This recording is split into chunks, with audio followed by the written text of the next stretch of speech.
नमस्कार दोस्तों, स्वागत है आपका अपने YouTube channel the knowledge plaza में। उम्मीद करता हूँ आप लोग स्वस्थ होंगे, अपनी तैयारी अच्छे से कर रहे होंगे। तो जैसा कि आप लोगों को पता है, आज हमारी ये कौन सी क्लास है। तो आज हमारी शायद ये 12वें नंबर की क्लास होगी आज। ठीक है, आज से पहले आपकी 11 क्लासेस इसकी हो चुकी हैं, तो आज ये 12 नंबर की क्लास है। ठीक है, तो जो लोग चैनल पर पहली बार आए हुए हैं आज, वो लोग क्या करेंगे, ये जितनी भी वीडियो हम बना चुके हैं, मतलब जितनी भी क्लासेस आपकी ले चुके हैं, वो सब आप लोग प्ले लिस्ट में जा कर के देख लें, जिससे कि आपकी रैंक थोड़ी बहुत अच्छी हो सके। और आज से आप यहाँ से कंटिन्यू करेंगे तो डेली PDF भी आपको यहाँ पे मिलती रहेगी। ठीक है, तो सुपर 20 बैच का उद्देश्य 20 बच्चों का सिलेक्शन कराना था, ये अब तो सभी लोगों को पता चल गया होगा। तो अब इसमें चलते हैं पहले क्वेश्चन की तरफ। ठीक है, पहले क्वेश्चन की तरफ चलने से पहले कुछ स्टूडेंट ऐसे हैं जिन लोगों को PDF नहीं मिल पा रही है, तो वो लोग अपना नाम सुन लेंगे और हमारे WhatsApp नंबर पर मैसेज कर देंगे, जिससे कि उनको PDF मिल जाए। ठीक है, जिससे कि वो बाद में ये ना कहें कि आपने हमें PDF नहीं दी और सभी लोगों को दी थी। ठीक है, तो यहाँ पे जो है फर्स्ट नंबर है अनिल वैभव, हर्ष यादव, सौरभ तिवारी और ऋतुराज शुक्ला, वैभव, प्रवीण मौर्य, नीतेश वर्मा, रवि कुमार। ये रवि कुमार हैं, ये मैथ के हैं। तो ये कल क्या परसों भी परेशान हो रहे थे। इन जो मैथ वाले स्टूडेंट हैं उसमें PCB आएगा, जो आपने पढ़ा है ना, PCM पढ़ा है तो PCM आएगा, PCB पढ़ा है तो PCB आएगा। ठीक है, और GS एक अलग से सब्जेक्ट आपका जुड़ जाता है। तो ये सिलेबस हम पहले भी बताए थे, आप जब बीच में आएंगे, अभी क्या पता है ये या नहीं है, बीच में आएंगे तब ये फिर ऐसे ही करेंगे। हिमांशु कुमार, राजा कुमार और रिया गुप्ता और एक और कोई नहीं, इतने ही बच्चे थे। तो इन लोगों को PDF नहीं मिल पा रही है, बाकी के सब लोगों को PDF मिल रही है। ठीक है, यहाँ पे आज किस किस के हैं क्वेश्चन, GS के हैं, फिजिक्स के हैं और आपके 2-4 क्वेश्चन आपके किसके हैं, बायोलॉजी के भी हैं यहाँ पे। ठीक है, बायो के भी हैं। तो सबसे पहले GS के क्वेश्चन से शुरू करेंगे। फर्स्ट क्वेश्चन आप लोग देख पा रहे हैं यहाँ पे। आज ज़्यादा आपकी 40 मिनट की क्लास होगी आज, ज़्यादा से ज़्यादा, तो सभी लोग केवल आंसर देंगे और लास्ट में जो कुछ बताना होगा वो हम आपको लास्ट में बताएंगे। ठीक है, अभी शुरुआत में सब लोग लास्ट तक, जब तक क्लास ख़त्म नहीं हो जाती तब तक आंसर देते रहेंगे। भारत में प्रथम नियमित जनगणना कब से शुरू की गई थी? यहाँ पे नियमित है। ठीक है, अगर प्रथम आपके नियमित जनगणना, पहले इसका आंसर लगा लेंगे आप लोग 1881 में। ठीक है, किसके समय शुरू हुई थी नियमित जनगणना? तो लॉर्ड रिपन के समय। ठीक है, लॉर्ड रिपन के समय। ये सब पूछे जाते हैं क्वेश्चन, तो आप लोग नोट करते रहेंगे, लॉर्ड रिपन के समय। ठीक है, आप लोगों को ये भी पता होगा, जितनी भी हम आप आज तक जितनी भी क्लासेस हो गई हैं आपकी, लगभग 29 से 30 क्लासेस हो गई हैं। ठीक है, 25 से 26 क्लासेस हो गई हैं, 29 से 30 नहीं, 25 से 26 क्लासेस में बहुत सारी थ्योरी भी हमने कवर कराई है। जो सुपर 20 बैच में दोनों सुबह शाम को मिला के इतनी क्लास हो गई हैं, उसमें हम जो है बहुत सारी थ्योरी भी कवर कराते हैं। तो बहुत सारे स्टूडेंट यहाँ पे ऐसे जुड़े हैं और नोट्स बनाते हैं, तो उनके लिए यहाँ पे जो अलग से पॉइंट होते हैं वो लिखाते हैं हम। ठीक है, और कुछ लोग जो कोचिंग से जुड़े होंगे वो लोग तो उनके पास नोट्स पहले ही से होंगे, तो वो रिवीजन कर सकते हैं। यहाँ पे 1881 में लॉर्ड रिपन के समय नियमित जनगणना हुई थी। और पहली बार अगर जनगणना पूछ ली जाए आपसे, तो पहली बार कब हुई थी? 1872 में। ठीक है, 1872 में सबसे पहली बार इंडिया में जनगणना हुई थी। ठीक है, फर्स्ट बार कब जनगणना हुई थी? तो 1872 में। किसके समय हुई थी? तो इस समय थे आपके लॉर्ड मेयो। ठीक है, लॉर्ड मेयो। ठीक है, तो इनके समय पहली बार जनगणना हुई थी। लेकिन नियमित जनगणना कब से हो रही है? तो 1881 से नियमित जनगणना हो रही है। किसके समय से? लॉर्ड रिपन के समय से। दूसरा क्वेश्चन देखेंगे, पाक जल संधि किन दो देशों को अलग करता है? पाक जल संधि है जो, वो किन दो देशों को अलग करती है? तो सभी लोगों को पता होगा ना, आंसर देंगे पाक और भारत, श्रीलंका और भारत, भारत बांग्लादेश, या फिर चीन और भारत। तो सभी लोगों को पता है, जो भारत और श्रीलंका को कौन अलग करता है? तो ये पाक जल संधि अलग करती है। ठीक है, पाक जल संधि भारत और श्रीलंका को अलग करती है। ठीक है, आपसे पूछ लिया जाए कि भारत और पाकिस्तान के मध्य स्थित सीमा रेखा को हम लोग क्या बोलते हैं? जो भारत और पाकिस्तान के मध्य जो सीमा रेखा है उसको हम लोग क्या बोलते हैं? तो रेड क्लिफ बोलते हैं। ठीक है, रेड क्लिफ बोलते हैं। ठीक है, रेड क्लिफ।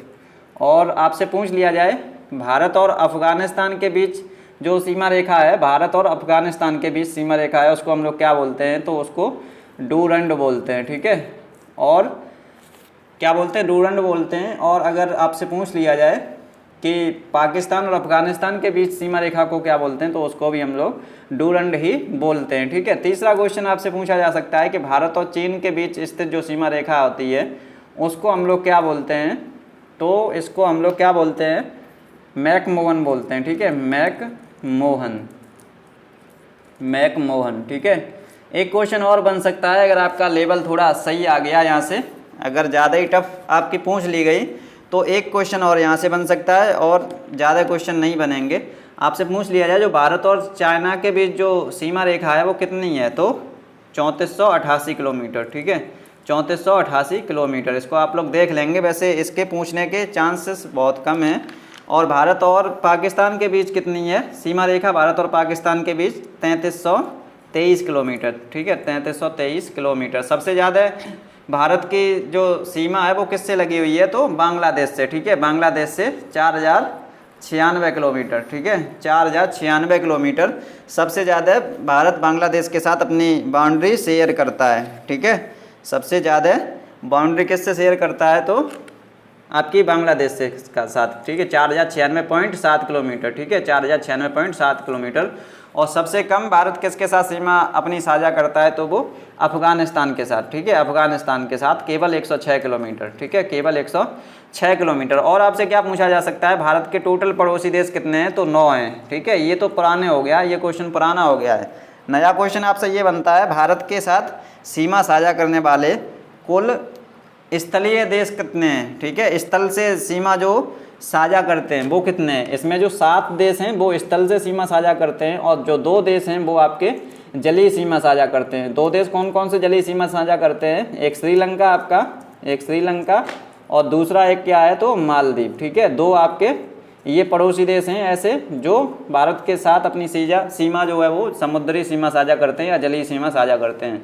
और 7 जो हैं वो कौन कौन से हैं, आप लोग देखेंगे, लिख लेंगे। Pakistan, Afghanistan, China, Nepal, Pakistan, Afghanistan, China, Nepal, Bhutan, Myanmar, और एक आपका बच गया बांग्लादेश, ठीक है। तो ये आपके ये हो जाएंगे, ठीक है। आपसे पूछ लिया जाए सबसे जो लंबी स्थलीय सीमा किसके साथ लगाता है, तो वो बांग्लादेश के साथ लगाता है। सबसे कम स्थलीय सीमा किसके साथ लगाता है, अफगानिस्तान के साथ लगाता है। आपसे पूछ लिया जाए कि टोटल बाउंड्री भारत की कितनी है, तो 15,106.7 किलोमीटर, ठीक है। 15,106.7 किलोमीटर टोटल इंडिया की बाउंड्री है, ठीक है। टोटल बाउंड्री आपसे ये क्वेश्चन पूछा जाता है, टोटल बाउंड्री कितनी है, और इसमें तटीय जो भाग होता है, तटीय रेखा कितनी है, ठीक है। कोस्ट लाइन बाउंड्री कितनी है, तो 7516.6 किलोमीटर ये कोस्ट लाइन बाउंड्री है, ठीक है। अब अगला क्वेश्चन देख लेंगे, सबसे कम क्षेत्रफल वाला कौन सा है इसमें,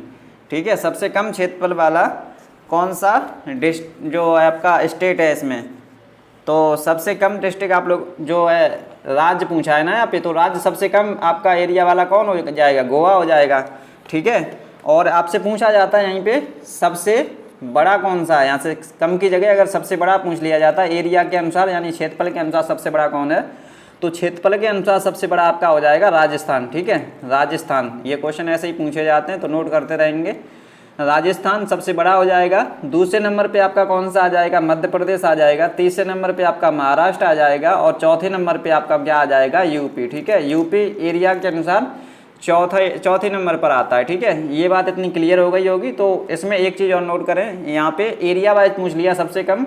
अगर आपसे जनसंख्या वाइज सबसे कम पूछा जाता है, मतलब पॉपुलेशन वाइज सबसे कम कौन सा है, तो पॉपुलेशन सबसे कम आपकी सिक्किम में रहती है, ठीक है। पॉपुलेशन सबसे कम सिक्किम में रहती है, और सबसे ज़्यादा तो आप लोगों को पता ही होगा किस में रहती है, तो यूपी में रहती है, ठीक है। यूपी में अभी एक जनसंख्या विधेयक कोई आ गया है, कानून बन गया है, जिसमें 2 से ज़्यादा जिसके बच्चे होंगे तो उसको सरकारी नौकरी वगैरह नहीं मिलेगी। और ये इसमें से भी पूछ सकता है, क्योंकि शायद ही ये अभी आपका पेपर बना हो, वैसे बन गया होगा, तो इसमें पूछने के चांस बहुत कम है, जनसंख्या विधेयक जो है, ठीक है। वैसे अगर इससे रिलेटेड कुछ भी क्वेश्चन होंगे तो हम आपको बाद में करा देंगे। इसमें कुछ नहीं है, जो 2 बच्चे जिसके होंगे उसको सरकारी लाभ ज़्यादा मिलेगा, और सरकारी लाभ मिलेगा, मतलब 2 से ज़्यादा जिसके बच्चे होंगे उनको कोई भी सरकारी लाभ नहीं मिलेगा, और जिसका एक बच्चा केवल होगा उसको और ज़्यादा सरकारी लाभ मिलेगा। मतलब 2 बच्चों तक सरकारी लाभ मिल रहा है इसमें। अगर 2 से पहले ही जिसका एक बच्चा है केवल, तो उसको 2 की अपेक्षा ज़्यादा फायदा मिलेगा। ठीक है, अगला क्वेश्चन देख लेंगे। हीराकुंड परियोजना किस नदी पर स्थित है? कुछ परियोजना होती हैं वो इम्पोर्टेंट होती हैं। ठीक है, तो परियोजना जो आपसे पूछा जाता है, हीराकुंड परियोजना जो है, हीराकुंड परियोजना किस नदी पर है? तो ये आपका हो जाएगा महानदी पर। ठीक है, ऑप्शन नंबर सी इसका राइट आंसर हो जाएगा। ठीक है, ऑप्शन नंबर सी इसका राइट आंसर हो जाएगा। आपसे पूछा जाता है सतलज नदी पर कौन सी परियोजना है? तो भांगड़ा नागल परियोजना। ठीक है, ये परियोजना पूछी जाती है, नोट कर लीजिए, भांगड़ा नागल परियोजना। भांगड़ा नागल परियोजना कहाँ पे है? तो सतलज नदी पर है। ठीक है, परियोजना ये कहाँ पे है? तो सतलज नदी पर है। आपसे पूछा जाता है सतलज नदी पर कौन सी परियोजना है? तो भांगड़ा नागल परियोजना है। आपसे पूछा जाए कावेरी नदी पर कौन सी है? तो ये पूछी नहीं जाती है, आप लोग नोट करना चाहें तो कर लें। वैसे शिव सुंदरम, ठीक है, शिव समुद्रम किस पे है? तो ये आपकी कावेरी पर है, ये अभी तक पूछी नहीं गई है। आपसे ये इंपॉर्टेंट है, कृष्णा नदी पर कौन सी परियोजना काम कर रही है अभी? तो नागार्जुन परियोजना। ठीक है, नागार्जुन परियोजना किस नदी पर कार्य करती है? किस नदी पर है नागार्जुन परियोजना? तो ये आपकी हो जाएगी कृष्णा नदी पर। ठीक है, नागार्जुन परियोजना कहाँ पे हो गई? आपकी कृष्णा नदी पर हो गई। एक और इसमें इम्पोर्टेंट है, वो क्या है? माता टीला। माता टीला परियोजना कहाँ पे है? तो माता टीला परियोजना आप लोग नोट कर लेंगे, बेतवा नदी पर। ठीक है, माता टीला परियोजना कहाँ पे है? तो बेतवा नदी पर। ये अदर से जो हम चीज़ें कराते हैं, इन सबको मिला करके लगभग 20% कोर्स आपका जो है वो ख़त्म कर दिए हम यूपी गेटेड का। ठीक है, जो अदर से हम जितना लिखाते हैं ना, तो वो 20% लगभग आपका कोर्स ख़त्म हो गया है। ये अभी जब 1 तारीख से शुरू किए हैं तभी से, तो आप लोग समझ सकते हैं ये जो अदर आपके जो चीज़ें लिखाई जाती हैं वो कितना आपकी महत्वपूर्ण है। एक परियोजना और पूछी जाती है, उकाई परियोजना कहाँ पे है? उकाई परियोजना, उकाई परियोजना आपकी हो जाएगी ताप्ती नदी पर। ठीक है, ताप्ती नदी पर। ताप्ती नदी पर कौन सी परियोजना है? तो उकाई परियोजना है। ठीक है, अगला क्वेश्चन देख लेंगे। भारत की सबसे बड़ी झील कौन सी है? भारत की सबसे बड़ी झील कौन सी है? इसमें 2-3 क्वेश्चन बन सकते हैं, तो दोनों आप लोग क्वेश्चन नोट कर लेंगे जितने क्वेश्चन बनेंगे। सबसे पहले आपसे पूछा जाता है इसमें कि ये जो भारत की सबसे बड़ी जो है झील कौन सी है? तो सबसे बड़ी झील आपकी हो जाएगी चिल्का झील। ठीक है, सबसे बड़ी झील आपकी हो जाएगी चिल्का झील। ये कहाँ पे है? तो उड़ीसा में है ये। ठीक है, उड़ीसा में है ये सबसे बड़ी झील। झील को हम लोग क्या कहते हैं? लेक कहते हैं। ठीक है, सबसे बड़ा ये जो लेक होती है वो कहाँ पे है? तो चिल्का झील है और उड़ीसा में है। क्वेश्चन अगर ऐसे पूछा जाए सबसे बड़ी झील कौन सी है, तब आप लोग चिल्का झील लगाएंगे। अगर आपसे पूछ लिया जाए सबसे बड़ी जो है खारे पानी की झील कौन सी है? सबसे बड़ी खारे पानी की झील आपकी सांभर झील हो जाएगी। सबसे बड़ी खारे पानी की झील। ठीक है, खारे पानी की झील कौन सी हो जाएगी? आपकी सांभर झील हो जाएगी।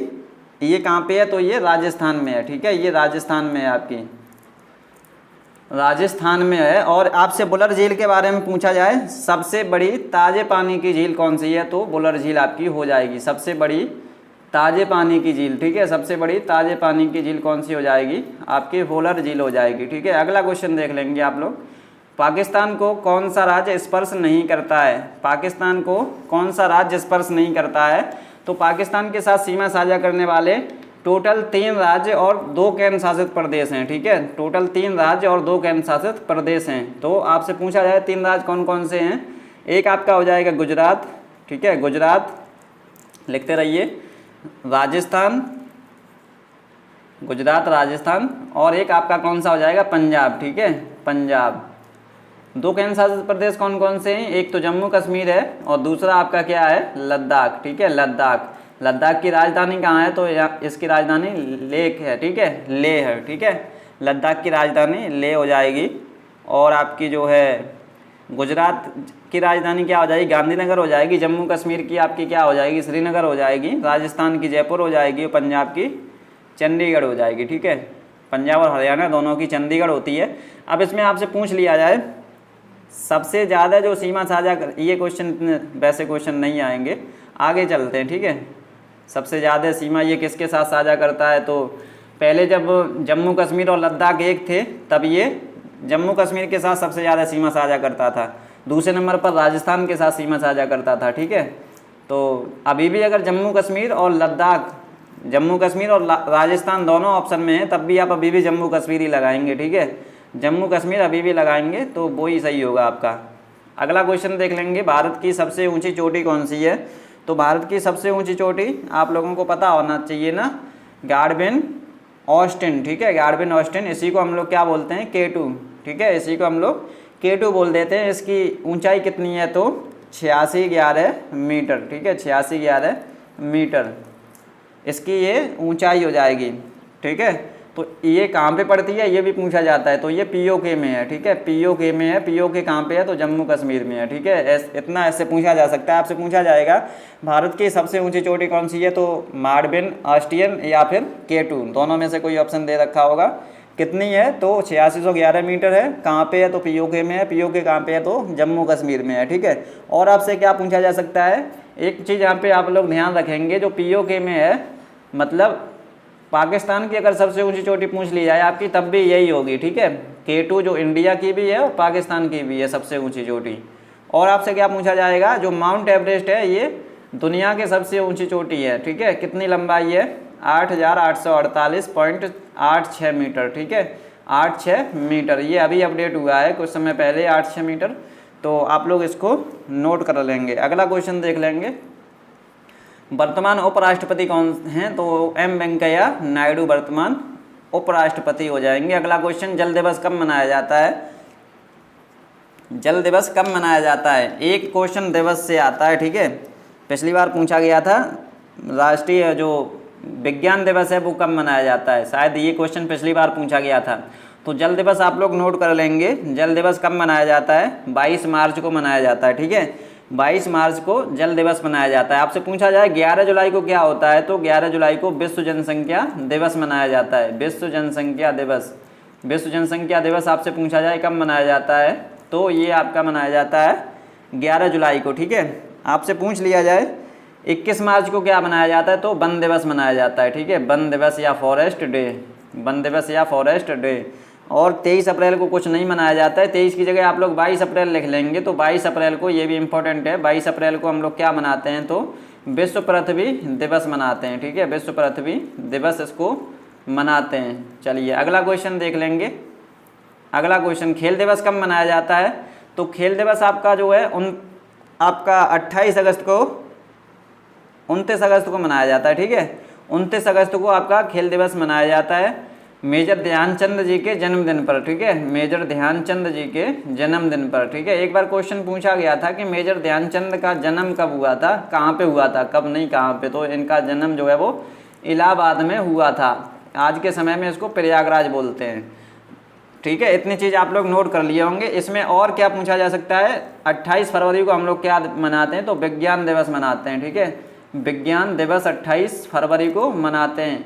और आपका 23 दिसंबर को क्या मनाते हैं, तो किसान दिवस इसको मनाते हैं हम लोग, ठीक है, किसान दिवस इसको मनाया जाता है। 10 दिसंबर को क्या मनाते हैं, तो 10 दिसंबर को मानवाधिकार दिवस, ठीक है, मानवाधिकार दिवस कब मनाते हैं, तो आपका हो जाएगा 10 दिसंबर को, ठीक है, 10 दिसंबर को।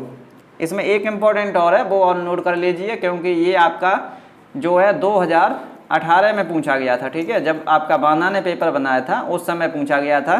क्या पूछा गया था, ओजोन डे कब मनाया जाता है, मतलब ओजोन दिवस कब मनाया जाता है। ये आपका इम्पोर्टेंट हो जाएगा, 16 सितंबर को मनाया जाता है, ठीक है, 16 सितंबर को मनाया जाता है। एक बार ये नीट में भी पूछा गया था 2018 में ही। अगला क्वेश्चन देख लेंगे, राष्ट्रीय वृक्ष कौन सा है? हमारा जो राष्ट्रीय वृक्ष है वो वट वृक्ष हो जाएगा, इसको हम लोग और क्या बोलते हैं, बरगद बोलते हैं, ठीक है। आपसे पूछ लिया जाए कि यूपी का राजकीय वृक्ष क्या है, तो यूपी का राजकीय वृक्ष आपका पलाश हो जाएगा, ठीक है, यूपी का राजकीय वृक्ष आपका क्या हो जाएगा, पलाश हो जाएगा, ठीक है, यूपी का पूछा जाए तो। पलाश को ही हम लोग ढाक वगैरह भी बोलते हैं। तो अगला क्वेश्चन देख लेंगे, निम्न में कौन सा मूल मात्रक है, इनमें से कौन सा मूल मात्रक है, मतलब फंडामेंटल जो यूनिट है वो कौन सी है। तो जो फंडामेंटल क्वांटिटी के यूनिट होते हैं वो फंडामेंटल आपके यूनिट कहलाते हैं, ठीक है, मतलब मूल राशियों के मात्रक मूल मात्रक कहलाते हैं। इसमें मूल राशि आपकी कौन सी है, तो मीटर ही आपकी मूल मात्रक इसमें हो जाएगा, क्योंकि लंबाई का आपका मात्रक क्या होता है, मीटर होता है, तो यही इसका मात्रक हो जाएगा, ठीक है। चलिए अगला क्वेश्चन देखते हैं, निम्न में कौन सा मूल मात्रक नहीं है, इनमें से कौन सा मूल मात्रक नहीं है? तो सेकंड भी मूल मात्रक है, क्योंकि इसका मूल राशि कौन सी है? तो टाइम है, मतलब समय है, ठीक है। और कैंडिला भी एक मूल मात्रक है, क्योंकि इसकी जो है किसका ये मात्रक है? तो लुमिनस इंटेंसिटी का, ठीक है, लुमिनस इंटेंसिटी का ये मूल मात्रक है, ठीक है, लुमिनस इंटेंसिटी का ये मूल मात्रक है। एम्पेयर क्या है? तो ये भी आपका मूल मात्रक है, लेकिन जूल आपका मूल मात्रक नहीं है, ठीक है, जूल आपका मूल मात्रक नहीं होगा, ठीक है। अगला क्वेश्चन देख लेंगे, कैंडिला किसका मात्रक है? तो हमने अभी बताया लुमिनस इंटेंसिटी का। लुमिनस इंटेंसिटी मतलब ज्योति तीव्रता को ही बोलते हैं, ठीक है। आपसे क्वेश्चन पूछा जाए प्रकाश वर्ष किसका मात्रक है? तो ये लंबाई का ही मात्रक है, ठीक है, लंबाई या फिर दूरी का ये मात्रक हो जाएगा। अगला क्वेश्चन देख लेंगे, कार्य का जूल के अतिरिक्त अन्य मात्रक हैं। क्या पूछ रहा है यहाँ पे? कार्य का जूल के अतिरिक्त अन्य मात्रक कौन सा है? तो ये आप लोग आंसर लगाएंगे, कार्य का जूल के अतिरिक्त अन्य मात्रक कौन सा है? तो आप लोगों को पता होगा work is equal to F into D, ये फॉर्मूला होता है। तो इसमें क्या हो जाएगा, बल का क्या होता है? न्यूटन, और डी का क्या होता है? मतलब मीटर, ठीक है। तो इसका क्या हो जाएगा? न्यूटन मीटर, ठीक है, न्यूटन मीटर। तो न्यूटन मीटर इसमें कोई ऑप्शन ही नहीं दी है आपका, तो इसका क्या हो जाएगा यहाँ पे? न्यूटन तो आपका फोर्स का हो जाएगा, ठीक है, और न्यूटन सेकंड किसका हो जाएगा? यहाँ पे एक बार और देख लेंगे, आपका जो वर्क का फॉर्मूला होता है वो क्या होता है?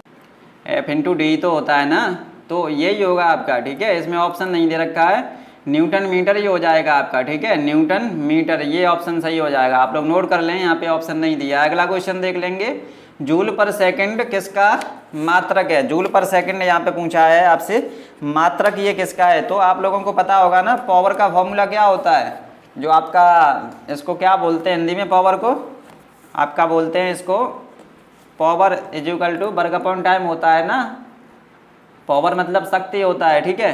तो यहाँ पे वर्क का क्या होता है? जूल होता है, ठीक है, और अपॉन में क्या है? टाइम यानी सेकंड, तो इसी का ये हो जाएगा, ठीक है, शक्ति का ये हो जाएगा। अगला क्वेश्चन देख लेंगे, ठीक है, ऊर्जा का क्या हो जाएगा इसमें? तो वो सब आपको पता होगा। अगला क्वेश्चन, प्रकाश वर्ष मात्रक है, तो अभी हमने ऊपर बताया था आपको दूरी का मात्रक है ये, ठीक है, प्रकाश की तीव्रता का नहीं है। पहला ही ऑप्शन आपको ये मिलेगा, वो गलत ऑप्शन है। अगला क्वेश्चन देख लेंगे, 1 नैनो सेकंड किसके बराबर होता है? तो 1 नैनो सेकंड आप लोग नोट कर लेंगे, 1 nano second is equal to 10⁻⁹ second, ठीक है, ऑप्शन नंबर ए सही हो जाएगा इसका।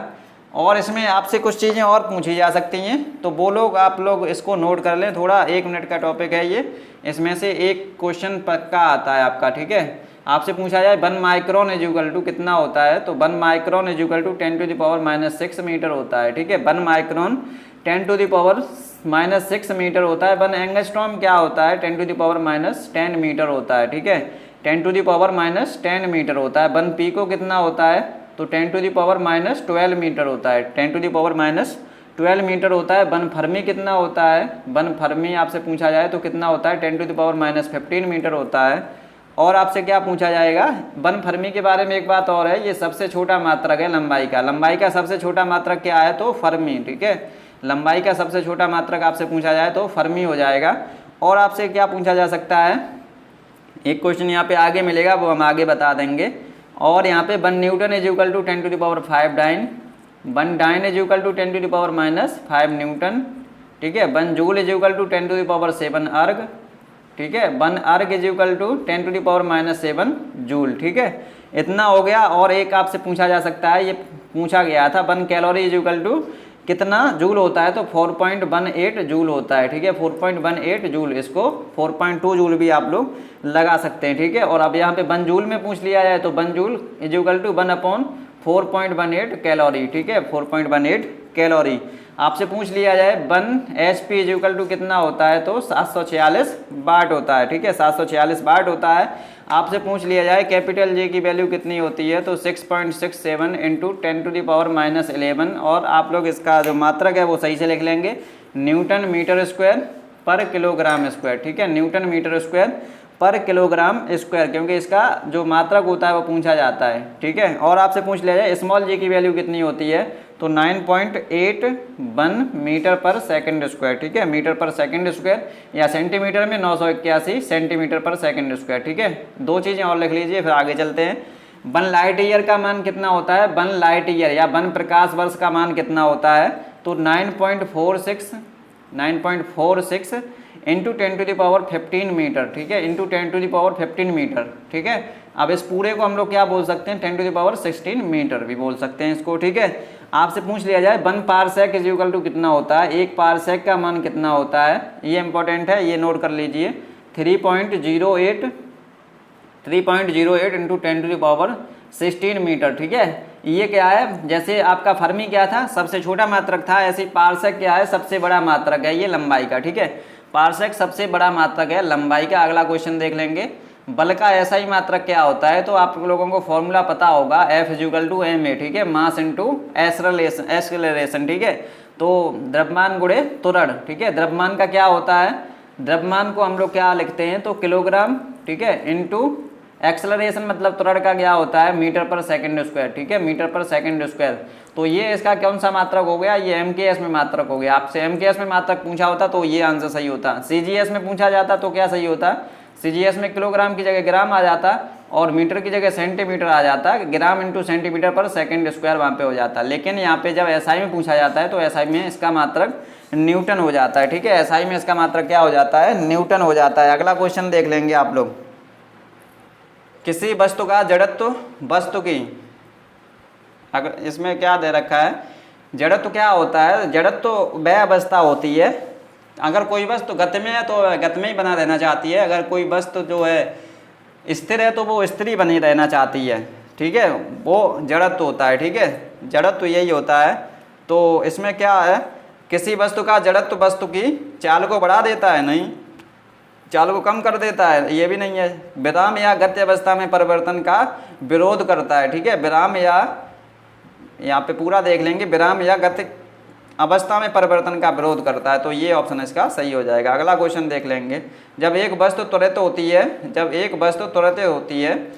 तब वस्तु का वेग बढ़ता है, घटता है या अपरिवर्तित रहता है।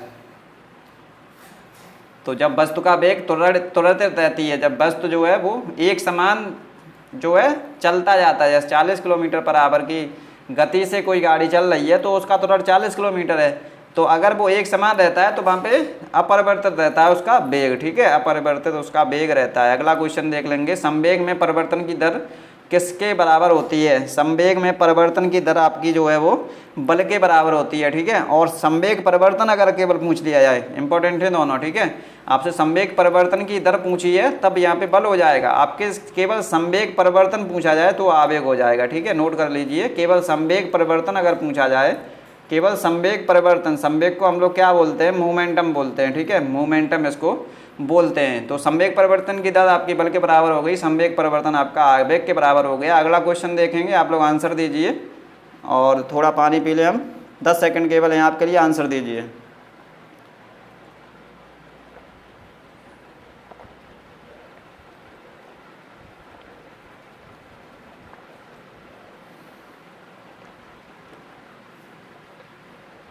चलिए, गुरुत्वीय नियतांक का यहाँ पे सही मात्रक आपसे पूछा गया है। तो गुरुत्वीय नियतांक मतलब अभी हम आपको फॉर्मूला लिखाए थे ना, फॉर्मूला हम क्या लिखाए थे, F equal to Gm1 m2 upon RE square, ये आपको पता है ना।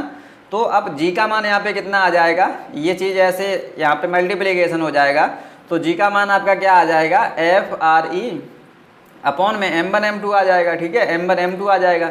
ये आप लोगों को समझ में आ गया तो अच्छी बात है, अगर नहीं आया है तो इससे इसका कोई लेना देना नहीं है, आप लोग यहाँ पे देख लीजिए। ठीक है, अगर ये समझ में आ गया है तो अच्छी बात है, आप लोग उससे मात्रक निकाल लेते, लेकिन नहीं आ गया है तो आप लोग केवल इसको याद कर सकते हैं। 6.67 कैपिटल G का मान क्या होता है, 6.67 इंटू 10⁻⁻, अभी हमने आपको क्या बताया था, आप लोग बता सकते हैं, कुछ याद बना रहता है आपको या नहीं बना रहता है। चलिए, आपको याद बना रहना चाहिए, क्योंकि 2 घंटे के अंदर ही तो PDF मिलती है, तब आप लोग उसमें अपने टिक लगा सकते हैं। ठीक है, 6.67 इंटू 10⁻11 न्यूटन मीटर स्क्वायर पर किलोग्राम स्क्वायर, ठीक है, न्यूटन मीटर स्क्वायर, और अपॉन में क्या है, किलोग्राम स्क्वायर, इसका क्या हो जाएगा, मात्रक हो जाएगा, ठीक है। तो अब यहाँ पे कौन सा सही है, किलोग्राम मीटर पर सेकंड नहीं है, न्यूटन पर मीटर पर सेकंड ये भी नहीं है, न्यूटन पर मीटर स्क्वायर पर किलोग्राम स्क्वायर, ठीक है, न्यूटन मीटर स्क्वायर, यहाँ पे आप लोग लिख लीजिए, ठीक है, न्यूटन मीटर स्क्वायर, ये इसका हो जाएगा न्यूटन मीटर स्क्वायर, और अपॉन में किलोग्राम स्क्वायर, ठीक है, अपॉन में किलोग्राम स्क्वायर, ये इसका राइट आंसर हो जाएगा, ठीक है। तो आप लोग नोट कर लीजिए, क्योंकि गुरुत्वीय नियतांक का मात्रक और विमा वगैरह सब पूछा जाता है आपसे, ठीक है। तो आप लोग जो है वो देख लेंगे इसको। गुरुत्वीय नियतांक अगर जी का आपसे क्या पूछ लिया जाए, जी की आपसे डायमेंशन पूछ ली जाए तो इसकी डायमेंशन नहीं होती है, ठीक है। अगर एफ बराबर जो आपका फोर्स होता है ये वाला, उसकी डायमेंशन निकाल ली जाती है वहाँ से, ठीक है। तो अगला क्वेश्चन देख लेंगे, शक्ति की विमा क्या होती है, पावर जो होती है उसकी डायमेंशन क्या होती है, यहाँ पे ये क्वेश्चन पूछा गया है।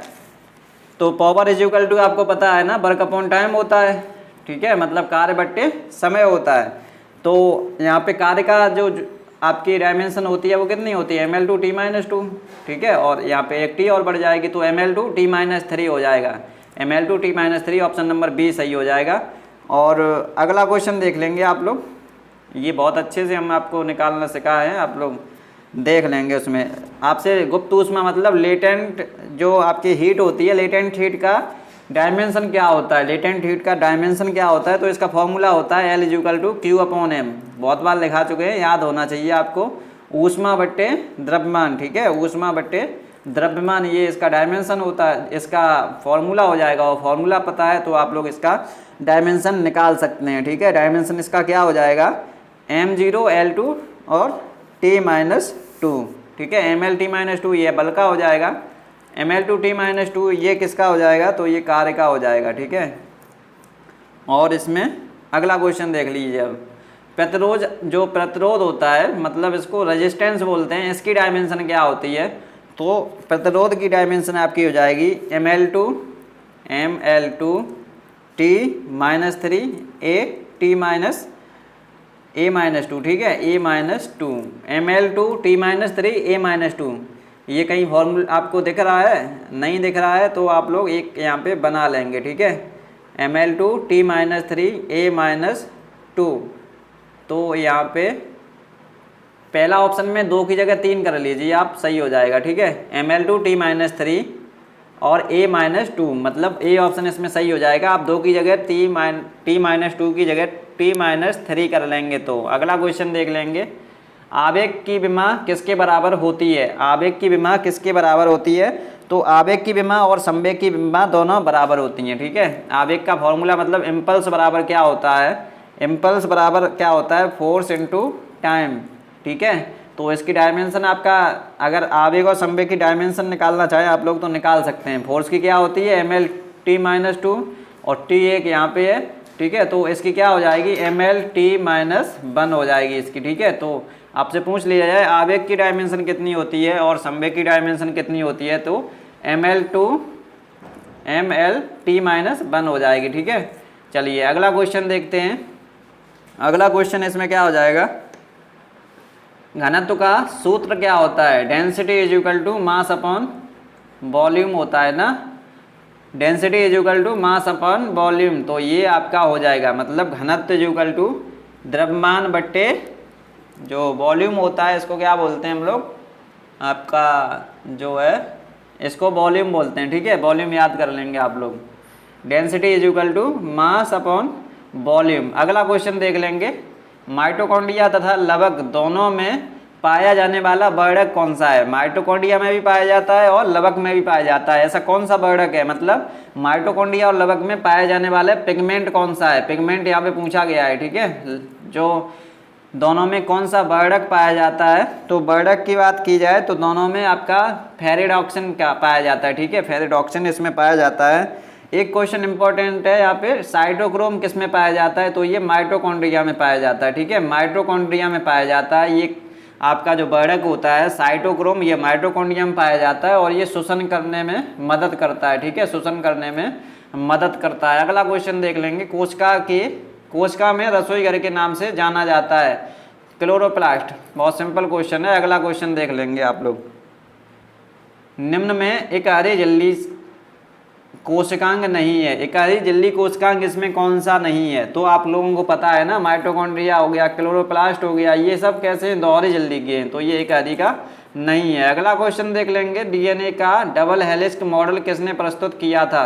तो वाटसन और क्रिक ने डबल हेलिक्स का इनका जो मॉडल था वो आपका प्रयुक्त किया था, मतलब इन्होंने प्रस्तुत किया था। अगला क्वेश्चन देख लेंगे। डीएनए का व्यास कितना होता है? तो डीएनए का व्यास आपका हो जाएगा 20 एंगस्ट्रॉम, 20 एंगस्ट्रॉम इसका व्यास हो जाएगा। अगला क्वेश्चन देख लेंगे। निम्न में कौन सा नाइट्रोजनी क्षार डीएनए में नहीं पाया जाता है? तो आप लोगों को पता होगा ना, जो डीएनए होता है उसमें यूरेसिल नहीं पाया जाता है, ठीक है। और आरएनए में पूछा जाता है आपसे, आरएनए में क्या नहीं पाया जाता है? तो आरएनए में थायमिन नहीं पाया जाता है, ठीक है। अगला क्वेश्चन देख लेंगे। और यहाँ पे आपसे क्या पूछा जाएगा, चलिए वो आगे बता देंगे। डीएनए में कृत्रिम संश्लेषण की खोज किसने की थी? डीएनए में कृत्रिम जो संश्लेषण होता है उसकी आर्टिफिशियल सिंथेसिस की खोज किसने की थी? कोरेनबर्ग ने की थी। अगला क्वेश्चन देख लेंगे। टैक्सोनॉमी शब्द किसने दिया था? तो टैक्सोनॉमी शब्द आपका लिनियस ने दिया था, लेकिन जो आपकी टैक्सोनॉमी की खोज किसने की थी? तो टैक्सोनॉमी के ये फादर हो जाएंगे, फादर ऑफ टैक्सोनॉमी, मतलब टैक्सोनॉमी के ये जनक हो जाएंगे, लेकिन इसका नाम किसने दिया है? तो डी कैंडोल ने इसका नाम दिया है, ठीक है। ह्यूगो डिब्रीज का क्या है? ह्यूगो डिब्रीज ने जो है वो उत्परिवर्तन के जनक इनको बोला जाता है, ठीक है। उत्परिवर्तन के जनक कौन है? उत्परिवर्तन मतलब म्यूटेशन, म्यूटेशन के फादर कौन है? तो ह्यूगो डिब्रीज हो जाएंगे। अरस्तु के बारे में आप लोग बहुत बार सुन चुके हैं। बायोलॉजी के पिता हो जाएंगे, जूलॉजी के पिता हो जाएंगे, और बॉटनी के आपके कौन है? तो थियोफ्रेस्टस हैं। 2018 में शायद पूछा गया था बॉटनी के फादर, तो थियोफ्रेस्टस। सबसे अधिक कौन सा आरएनए पाया जाता है? तो सबसे अधिक आपका जो है वो आरआरएनए पाया जाता है। आरएनए क्यों पाया जाता है? आरआरएनए क्योंकि ये जो है वो आपका कोडिंग के लिए और प्रोटीन सिंथेसिस के लिए मदद करता है, ठीक है। प्रोटीन सिंथेसिस में मदद करता है, मतलब कोडिंग करता है, और ये क्या करता है? प्रोटीन का संश्लेषण करता है, इसलिए, ठीक है। आपसे पूछा जाए संदेश वाहक आरएनए कौन सा होता है? तो एमआरएनए संदेश वाहक आरएनए हो जाएगा आपका, ठीक है, एमआरएनए। अगला क्वेश्चन देख लेंगे। प्राय आरएनए का निर्माण कहाँ पे होता है? प्राय आरएनए का निर्माण कहाँ पे होता है, ठीक है। तो ये क्वेश्चन आप लोग खुद हमें बताएंगे कमेंट करके, ठीक है। प्राय आरएनए का निर्माण कहाँ पे होता है? तो ये क्वेश्चन आप लोग बताएंगे, होमवर्क है आप लोगों का। लाइसोसोम को प्राय क्या कहा जाता है? आत्महत्या की थैली कहा जाता है। अगला क्वेश्चन देख लेंगे। माइटोकॉन्ड्रिया के पक्ष में सत्य कथन है? तो ये बहुत बड़े बड़े ऑप्शन थे, इसलिए इसको नहीं रखा गया है। अगला क्वेश्चन। जाति शब्द किसने दिया? तो जाति शब्द आपका किसने दिया था? जॉन रे ने दिया था, ठीक है। जाति शब्द जॉन रे ने दिया था। और जाति आपकी जो है वो वर्गीकरण की सबसे छोटी इकाई है, ठीक है। जाति आपकी क्या है? वर्गीकरण की सबसे छोटी यूनिट है। ये वर्गीकरण की आपसे क्वेश्चन पूछ लिया जाता है, वर्गीकरण की सबसे छोटी इकाई कौन सी है? तो जाति हो जाएगा, ठीक है। और आपसे अगला क्वेश्चन नहीं है, सबसे बड़ी इकाई कौन सी हो जाएगी? तो सबसे बड़ी इकाई आपकी जगत हो जाएगी, मतलब किंगडम हो जाएगा, ठीक है। किंगडम आपका सबसे बड़ी इकाई हो जाएगी। और आपका सबसे छोटी हम बता ही दिए, आपका जाति हो जाएगी, ठीक है। जाति मतलब स्पीशीज होती है, ठीक है। एक बार सभी लोग अपना नाम लिख देंगे जिससे उनको पीडीएफ वगैरह मिल जाए, ठीक है। पीडीएफ के लिए आप लोग जो नए स्टूडेंट हैं वो केवल कमेंट करेंगे, मतलब मैसेज करेंगे व्हाट्सएप पर। बाकी के जो पुराने स्टूडेंट हैं वो 11 बजे तक का वेट कर लेंगे, ठीक है। 11 बजे से पहले ही उनको पीडीएफ वगैरह मिल जाएगी, ठीक है। तो 10 सेकंड हैं केवल आपके लिए, आप लोग जो है कमेंट कर देंगे जिससे कि आपको पीडीएफ मिल जाए अभी, ठीक है। चलिए टाइम आपका ओवर हो गया। अगला क्वेश्चन देख लेंगे अब आप लोग। एक भी बार कमेंट किया करें आप लोग। निम्न में अंतःपरजीवी कौन है? तो आपको पता होगा ना, टीनिया भी आपका अंतःपरजीवी है, एस्केरिस भी अंतःपरजीवी है, तो A and B both option इसका सही हो जाएगा। अगला क्वेश्चन देख लेंगे। केंचुए में खंडों की संख्या क्या होती है? तो 100 से 120 केंचुए के शरीर में खंड पाए जाते हैं। अगला क्वेश्चन देख लेंगे। रेशम कीट पालन कहलाता है? रेशम कीट का पालन किस में होता है? सेरीकल्चर में होता है। एपीकल्चर में क्या होता है? मधुमक्खी पालन का अध्ययन करते हैं। आपसे पूछ लिया जाए मधुमक्खी पालन का अध्ययन किस में होता है? तो एपीकल्चर में होता है। पिसीकल्चर में क्या होता है? मछली पालन का अध्ययन करते हैं, ठीक है। मछली पालन का अध्ययन हम लोग किस में करते हैं? तो पिसीकल्चर में करते हैं, ठीक है। और मछलियों के अध्ययन किस में करते हैं, तो वो इख्तियोलॉजी हो जाएगा, ठीक है। अब आपसे पूछ लिया जाए पिंगरी में क्या करते हैं, पिगरी में क्या करते हैं, तो पिग का अध्ययन करते हैं, मतलब सुअर पालन का अध्ययन हम यहाँ पे करते हैं, ठीक है। सुअर पालन यहाँ पे हो जाएगा। अगला क्वेश्चन देख लेंगे, खरगोश जंतु कैसा है, तो खरगोश शाकाहारी जंतु है। अगला क्वेश्चन देख लेंगे, एस्केरिस किस जंग से संबंधित है, तो एस के हेलमिंथेस, ठीक है, एस के हेलमिंथेस। अगर ये ऑप्शन नहीं है तो इसका क्या हो जाएगा, निमेटोडा, ठीक है, निमेटोडा से ये संबंधित है, ठीक है। प्रोटिस्टा शब्द किसने दिया, आपसे प्रोटिस्टा के बारे में पूछा जाएगा, तो हैकल ने दिया। प्रोटिस्टा शब्द आपका हैकल ने दिया। पोरीफेरा में हम लोग किसका अध्ययन करते हैं, तो पोरीफेरा में हम लोग स्पंज का अध्ययन करते हैं, ठीक है। स्पंज से रिलेटेड किस में हम अध्ययन करते हैं, तो पोरीफेरा में करते हैं। प्रोटोजोआ में तो आपको पता ही होगा ना, अमीबा, पैरामीशियम, ठीक है, यूग्लिना वगैरह, ये सब आपका प्रोटोजोआ में आ जाता है। अगला क्वेश्चन देख लेंगे, निम्न में सही जोड़ा है, इनमें से सही जोड़ा क्या है, ए और यू के बीच में 2 बॉन्ड, ए और टी के बीच में 2 बॉन्ड, टी और यू के बीच में 2 बॉन्ड, या सी और जी के बीच में 3 बॉन्ड। तो ये आपका बॉटनी का क्वेश्चन है। इसमें जो है एडेनिन और यूरेसिल के बीच, एडेनिन और यूरेसिल के बीच कितने बॉन्ड होते हैं, तो 2 बॉन्ड होते हैं, ठीक है। क्वेश्चन क्या दे रखा है यहाँ पे, निम्न में सही जोड़ा है। आप लोग क्या कर लेंगे इसको, निम्न में कौन सही जोड़ा नहीं है, ठीक है, नहीं है, इनमें से कौन सा सही जोड़ा नहीं है, ये क्वेश्चन पूछा गया है। तो ए और यू के बीच में, एडेनिन और यूरेसिल के बीच में 2 बॉन्ड होते हैं, ठीक है। एडेनिन और थायमिन के बीच में भी 2 बॉन्ड होते हैं, और ग्वानिन और साइटोसिन के बीच में 3 बॉन्ड होते हैं, ठीक है। और यूरेसिल और थायमिन के बीच में ये 3 बॉन्ड नहीं होते हैं, तो ये ऑप्शन इसमें सही हो जाएगा, मतलब नहीं वाला, ठीक है। अब आपसे इसमें एक क्वेश्चन पूछता है कि आरएनए में क्या पाया जाता है, तो आरएनए में यूरेसिल पाया जाता है। ये ए और यू का संबंध जो है वो आरएनए दर्शाता है, आरएनए का, ठीक है। और ए और टी के बीच में डबल बॉन्ड, ये किसको दर्शाता है, तो डीएनए, ठीक है, डीएनए यहाँ पे आप लोग लिख लेंगे। अगला क्वेश्चन देख लेंगे, विटामिन ए का रासायनिक नाम क्या है, तो रेटिनॉल हो जाएगा, ठीक है। और ये सब इसके बारे में तो कल हम आपको बता ही चुके हैं। टोकोफेरॉल क्या हो जाएगा, विटामिन ई का रासायनिक नाम हो जाएगा। विटामिन सी का आपका क्या हो जाएगा, विटामिन सी का एस्कॉर्बिक एसिड हो जाएगा, ठीक है। बी और सी आपके जल में घुलनशील विटामिन है, और ए डी ई के आपकी किस में घुलनशील विटामिन है, तो ए डी ई के आपकी जो है वो वसा में घुलनशील विटामिन है, मतलब फैट में घुलनशील विटामिन हो जाएंगी। अगला क्वेश्चन और आज का लास्ट क्वेश्चन, पेरिप्लेनेटा अमेरिकाना किस जंतु का जो है जूलॉजिकल नेम है, तो पेरिप्लेनेटा अमेरिकाना आपको पता है, इनमें से कोई नहीं, किसका है, तो नोट कर लेंगे। आपका ये किसका हो जाएगा, काकरोच का हो जाएगा, ठीक है। काकरोच का ये रासायन आपका जूलॉजिकल नेम हो जाएगा, काकरोच, ठीक है। और आपसे पूछ लिया है दीमक का आपका रासायनिक नहीं, दीमक का जो आपका जूलॉजिकल नेम होता है वो क्या होता है, नोट कर लेंगे, इंपॉर्टेंट है, ओडेंटोटर्मिस ओबेसिस, ठीक है, ओडेंटोटर्मिस ओबेसिस, ओडेंटोटर्मिस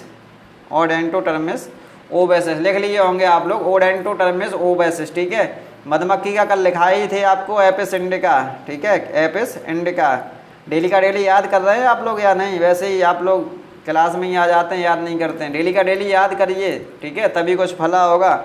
एक स्टूडेंट सुबह पूछ रहे थे कि हमने पूरी सीरीज आपकी कर ली है तो हमारा सिलेक्शन हो जाएगा या नहीं होगा, तो सिलेक्शन तभी होगा जब आप लोग याद कर लेंगे, ठीक है। एस्केरिस का क्या होता है, एस्केरिस लुम्बरिकॉइड्स, ठीक है, एस्केरिस लुम्बरिकॉइड्स लिख लीजिए, हिंदी में लिख लीजिए, लुम्बरिकॉइड्स, ठीक है, एस्केरिस लुम्बरिकॉइड्स।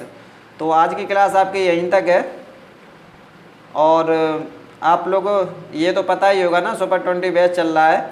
अब आप लोग जो है नए जो स्टूडेंट हैं वो लोग क्या करेंगे, शुरुआत से वीडियो देखेंगे, उसमें हमने आपके नाम बोले हैं, ठीक है। आप लोग देखेंगे, क्या आपका भी नाम तो नहीं है उसमें, ठीक है। जो लोग जिनके नाम शामिल हैं वो लोग मैसेज करके अपनी PDF वगैरह ले लेंगे, ठीक है। और जो भी आपके डाउट वगैरह रह जाते हैं वो आप लोग ऑफलाइन कमेंट करके बता देंगे, तो वहाँ पे आपका रिप्लाई दे दिया जाएगा, ठीक है।